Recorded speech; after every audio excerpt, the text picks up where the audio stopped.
Good morning. Thank you for joining us again. Today we're going to discuss Weight of Crowns 4. We are constantly in motion. We need to be uh, aware that we're in a new phase of time where we're going to have to move at a faster pace, and we need to respect the advancement of the technology that we've been gifted. And this is how we're going to show that we are, in fact, prepared to take the leadership reins for the next phase of this nation's progress. We were talking about kings and priests in the previous episodes. We talked about Damocles, the sword of Damocles, the weight that hangs over the crown. And remember, we said that all of us have a crown. We have an individual sphere of influence. We're spiritual beings that are in physical forms, and we have a soul, a mind that we're responsible for. Soul does not mean that you have to know every dance on BET. It does not mean you have to know all the food items that historically slaves ate during Thanksgiving or Christmas time.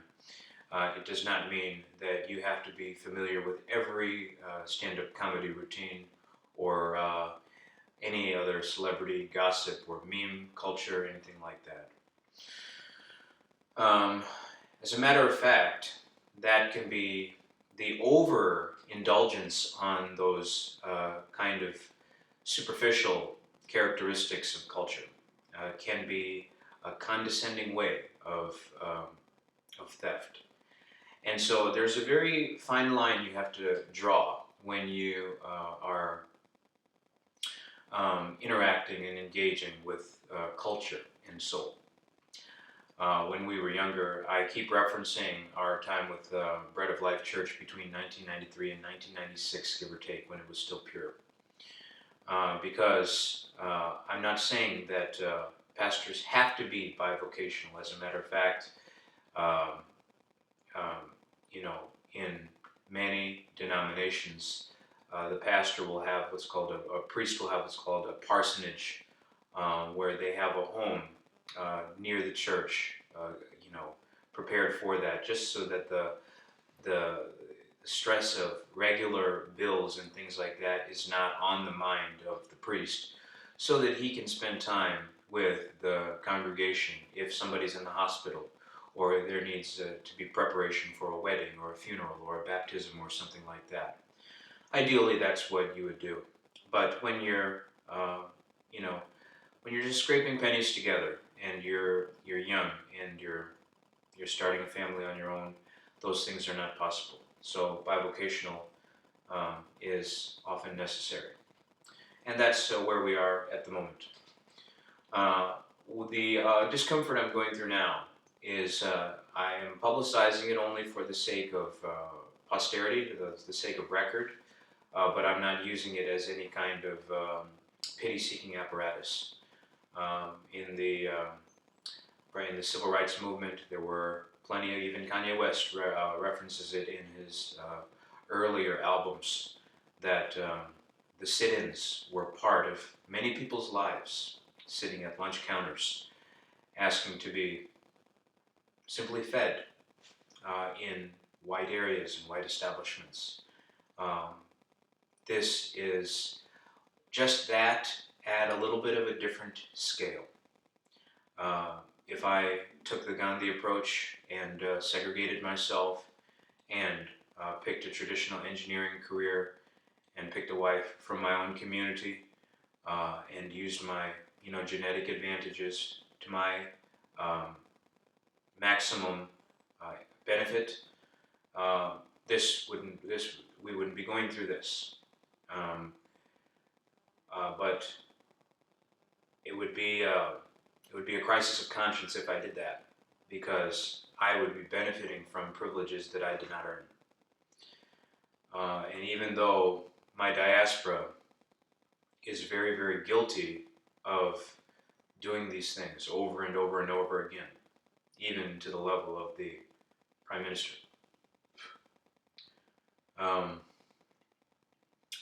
That's not a pattern I want to demonstrate for the children. So even if I don't bat 1,000 in that particular vein of thinking or that logic, I want to do the best I can, so at the very least you have a template to improve upon. The priests that we discussed were Eli and Samuel last time. Eli spoke to Samuel when he was 9 years old, when Samuel woke him up many times in the middle of the night saying, "The Lord is speaking to me." Or he asked Eli, "Did you call me? Did you call me?" You know, our first loyalty is to our father figure. Okay? Your biological father does not need to be in your life for you to have an adequate upbringing from a male figure of authority. I have had coaches and barbers and boxing trainers and professors and DJs and promoters. All have served to fill in gaps where my father was not fully educated. All of those individuals have played a role in my upbringing because I needed to fortify myself in 360 degrees of opposition. Because I knew that if Texas Movement was going to be what it was meant to be, that I would have to be prepared for a situation like this. And I learned it in elementary school when my teachers wouldn't let me succeed at the maximum level. I learned it in middle school when the children that had higher status in the social order uh, came to me as a group and said I was no longer going to be allowed to sit with them. Uh, I experienced it in high school when I was playing sports, and also when I made certain comments about racial discrepancies or wore certain items of clothing that were traditionally affiliated with African American culture. I was immediately told that you are not allowed to wear these things when I was not allowed the privileges of the other side either. This was gaslighting at a very early level, and uh, every single person in my diaspora goes through that double gaslighting, and we have a choice to make when we encounter that. Do we submit to illegitimate social authority, or do we trust in our Creator's decision to make us this way? And I'm not saying that all my decisions were motivated purely by, divine inspiration. But I did repeatedly pray over the years, out of respect to my mother and my father, that any decision I made would stay within the boundaries of the palm of the hand of God. And the reason for that is, despite my father's human weaknesses, I recognize that his spiritual doctrine and the path to achieving that position of communion with the Lord was very correct. And any kind of wealth can make us stagnant or complacent and sometimes condescending. We always have to be on guard for those things. What you're seeing now with the release of the Epstein files and the cover up and the chess pieces that are being moved to pressure those who want to do the right thing, that's what you're seeing. You're seeing a spiritual poverty. So the only way we combat spiritual poverty is with spiritual wealth. And the only place wealth comes from is above. Okay? This is going to be a series that is just preserved for the record. I'm not going to commit to perfect behavior for the rest of my life, however long it lasts. The Lord is going to provide me financial restitution in this life. I am going to experience what it is like to abound and to live an abundant life where I can not only take care of my own needs, but for the needs of those who are loyal to me and who I care about. David not only had issues with Bathsheba, but he displeased the Lord when he took a census when it was unnecessary. There may be times in the future where I take a census that is unnecessary, where I interact with Bathsheba, not just in the woman capacity, but perhaps in a business decision like Jehoshaphat, where it was unnecessary for me to partner with certain individuals, or so on and so forth. And I've tried my best to avoid those things, but I am not committing to perfection in any sense. Especially in times of hunger or lack, we are all susceptible to making grave mistakes. So I'm going to provide myself grace for that, first and foremost. And this does not mean I'm going to provide you grace if I'm in an authority figure. I'm not obligated to provide you grace. I'm obligated to steward my position of leadership. I'm not a huge Game of Thrones guy, but I did see a clip of Jon Snow trying to take command of a bunch of people, I think on the wall or something like that. And he was trying to give an initial direct order, and an older, more seasoned veteran made a public display of, I'm not going to follow the orders of this young whippersnapper. And Jon had a decision to make at that time. Does he forgive this man, or does he set an example by executing him? And he chose to execute him. And the older gentleman, in his last moments, showed his true character. It is not that they do not believe we're capable of leading. They are afraid of what our leadership means in their absence of power. But the time has come for you to abdicate your throne. And as Fleece Johnson so eloquently put it, we can do this the easy way, or we can do this the hard way. As you may know by now, the penitentiary will welcome me with open arms. The county jails in any city will welcome me with open arms. I have no desire to escalate, and as you are well aware, starvation is not a problem for me. Losing weight will be beneficial for the progress of Hero and for the progress of Alexander Mathai, as well as Texas Movement Performance and Texas Movement Media. As you know, the camera adds 10 pounds. So the Lord will make this an optimal outcome for me, no matter how you choose to maneuver. So the priesthood comes from Moses' brother Aaron. Aaron and Moses were brothers. Miriam was the older sister. And there were even times of sibling rivalry when Miriam was jealous of Moses because of his calling, or for perhaps some other reason. And the Lord struck her with leprosy. So you notice how I speak about my father, who has offended me over and over again to a great personal level, to a very intimate spiritual level, using his spiritual authority to lynch me, often publicly. And there's plenty of witnesses for that, going back to childhood.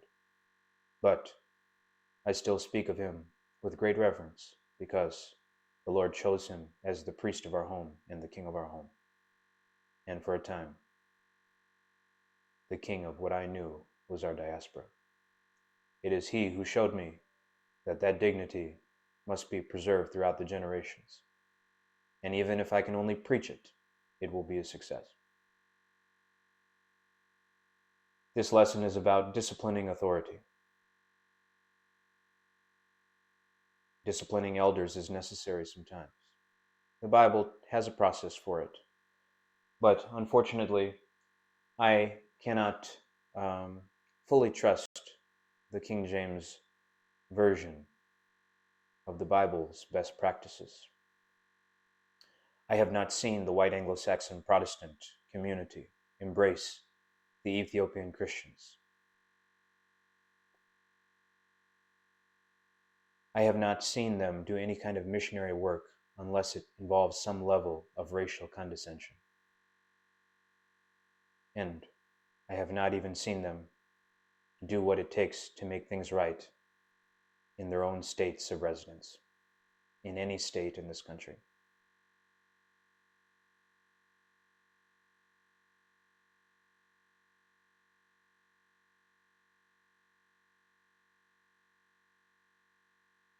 The Black community often uses race as an idol because they don't see the hand of the Lord moving at the pace that they prefer.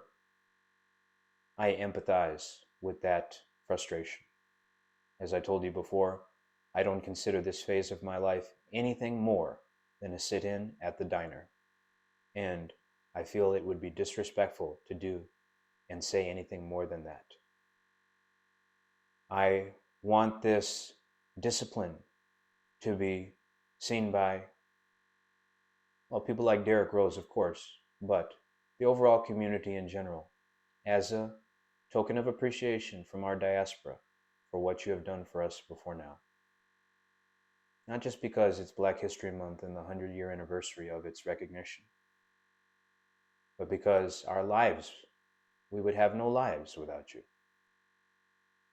And as stupid as you idiots can be sometimes, you have protected us from head to toe, and I am truly grateful. Eli and Samuel were personally faithful, but tolerated corrupt sons who perverted justice and offerings, collapsing their lines, while Aaron's priesthood survived early losses because God's structure outlived individual failure. The offerings of Cain and Abel were two very different things.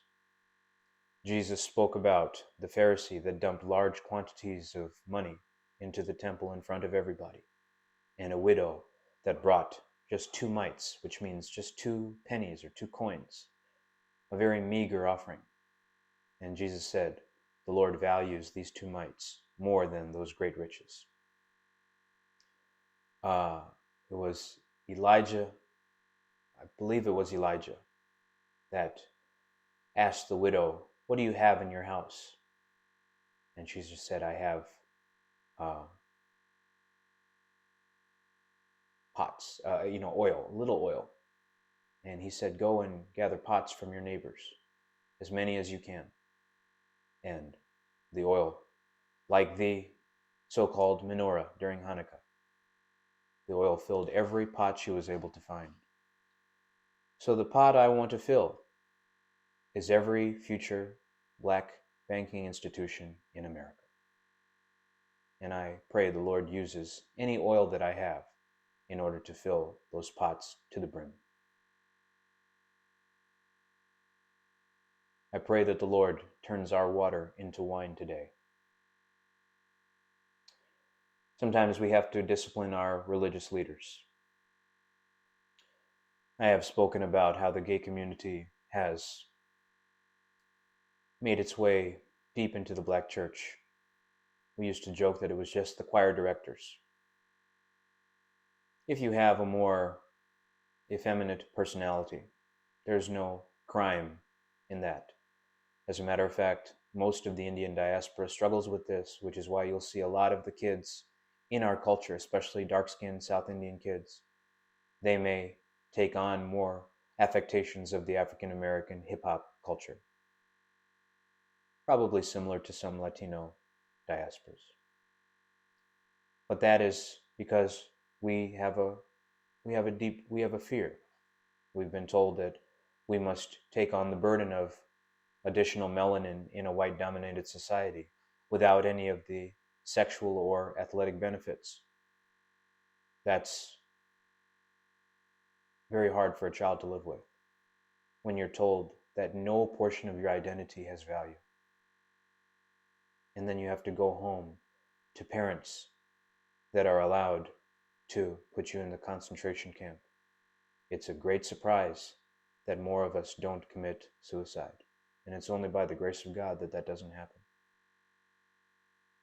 So you see, if I was a married engineer, I wouldn't be able to live with myself. And I would have great difficulty performing sexually to reproduce because I knew it would be based on a lie.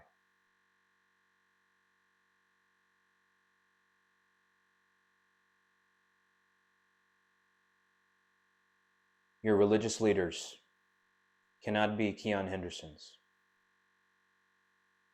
They cannot look at the pulpit as a way to earn a living. They cannot marry leftovers of celebrities because it achieves them a little bit more clout in the algorithm. That is the weak man's road, as Avon told D'Angelo in prison.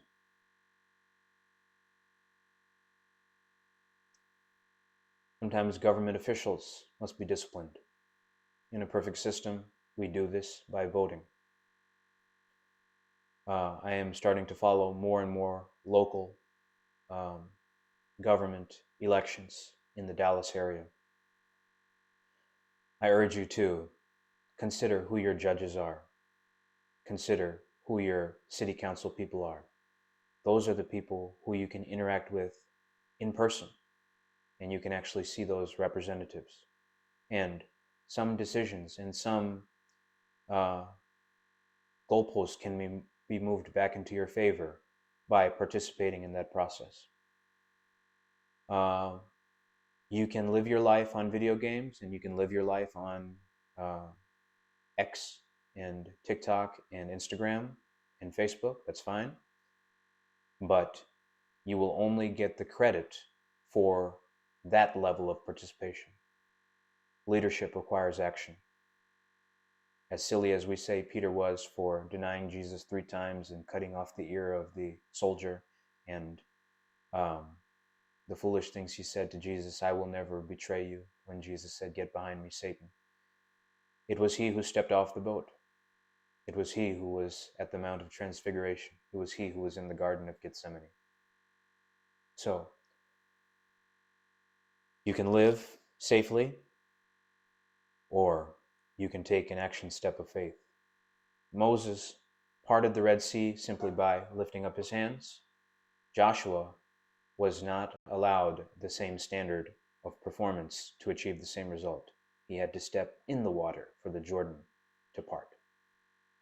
So I took my first step at the end of 2022 and have been going through hell ever since. But in my heart of hearts, not only was I at a point of deep professional frustration at that time, now realizing that that was from outside influences, I recognized that there was a fight that I was unaware of, and at some point, I have to punch back. So, I've offered the stick of correction to the Lord. My father is no longer here, so I am in control of discipline at this moment. I urge you to hold your government officials accountable for what they are doing as injustice to all of us. False prophets and witches and warlocks we're going to put together. I told you about the movie Inception. Candace Owens has spoken about how intelligence agencies have connections with Hollywood. I told you about how The Sopranos and The Wire and Boardwalk Empire have critically acclaimed messaging services that are designed to be at the tip of the spear as far as social programming and propaganda is concerned. Inglourious Bastards and Django show you the order of operations when it comes to justice reparations. There needed to be a story about Jews killing Hitler before there could be a story about the slaves achieving freedom, even though there were several slave rebellions that happened. And interestingly enough, when Nate Parker tried to tell the story of Nat Turner, they did everything in their power to make sure that that movie did not come out, including a smear campaign about his sexual past with a white woman. And Jonathan Majors had his own Carolyn Bryan Donham Emmett Till experience with Grace Jabari. By this knowledge, I have done my best to stay away from white women as far as possible. I was forced to live near them because my parents worked at predominantly white institutions, but that is a large part of the reason why I do not engage with them romantically and as far as possible socially. I don't trust white tears.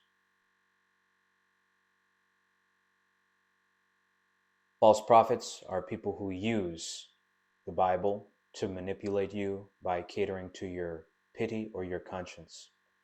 now you're going to start seeing a lot more rabbis and Jewish public figures that I saw on the Breakfast Club. There was a Eastern European lady that came on and started talking about how important faith was to her and how important, you know, uh, the west side of Chicago was to her, when I'm absolutely sure she was making everybody's life miserable up until that point. Now is not the time for tears, woman. Now is the time to pay up. Witches and warlocks. This sounds like hocus pocus because you've grown up in an era where J.K. Rowling became a billionaire off of the Harry Potter series, and many other programs have shown you that occult type things and uh, witchcraft is cool, no big deal, and they usually use very beautiful women to um, to make it happen. I don't know if many of you have seen the video of the biracial woman standing next to John Legend doing the Baphomet sign. They call it karmic responsibility, as if sending you a message or a sign through media and allowing you to passively accept it is their permission to do this harm to people. That is not affirmative consent. I do not give you my affirmative consent spiritually to do that to me or to my diaspora.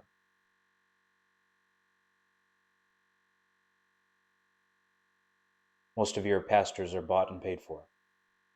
These denominations are usually run, and even the seminaries that teach pastors how to lead congregations, they are run by white and Jewish Europeans who do not fundamentally serve the Creator in the same way that true servants of God do. I have been to very humble places with very, very powerful agents of God.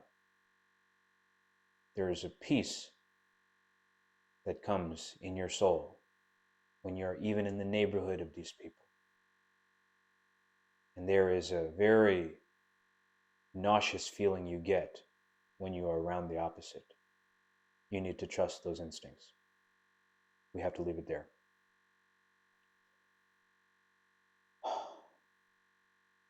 Passive love destroys active legacies. In both kingly and priestly lines, the pattern is clear. Failure to confront your own heirs, whether they be children, proteges, or staff, is spiritual negligence that guarantees institutional collapse after you're gone. A few final notes before we close for today. Remember, we said, to whom much is given, much is required. That's not just about a leader remaining celibate. I'm not going to remain celibate. I'm not going to commit to it. I'm not going to commit to living in poverty. I'm not going to commit to any WASP ideology. And I'm not going to commit to communicating messages in the way that makes white Anglo-Saxon Protestants or the Jews that pretend to be them comfortable. The Lord is my shepherd.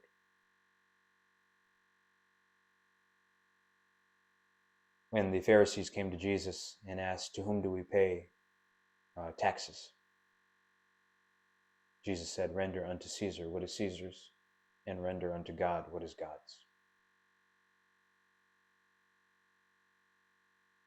We don't know what interaction, some of you may,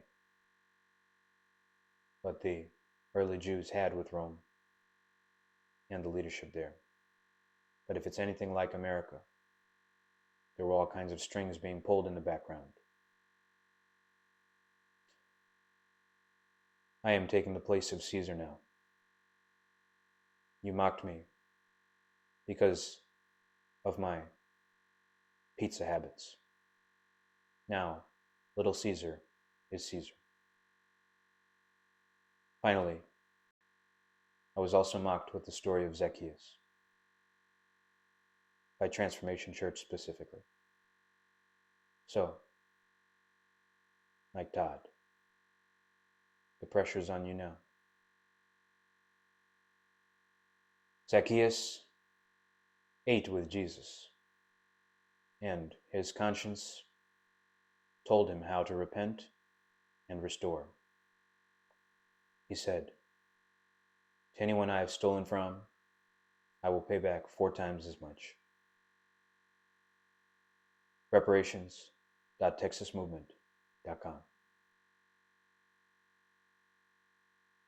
Continue to support any Black banking institution that you can. Shop with Black businesses, not just in February. In the Pentecostal Indian Church back in the day, we used to say, we don't celebrate Christmas and Easter as special days because every day is Christmas. Every Sunday is Easter. Every day is Black history. I am a part of Black history. I am a child of it. But I am here to say that my sons and their deepest essence has 100% the same spiritual value as the essence of Black Americans in this country. And they have a right to fight for their place at the table and to earn it. It's not free, because the people that paid the cost for you did not get it for free. If you achieve success, it's because someone suffered for it. We'll see you next time.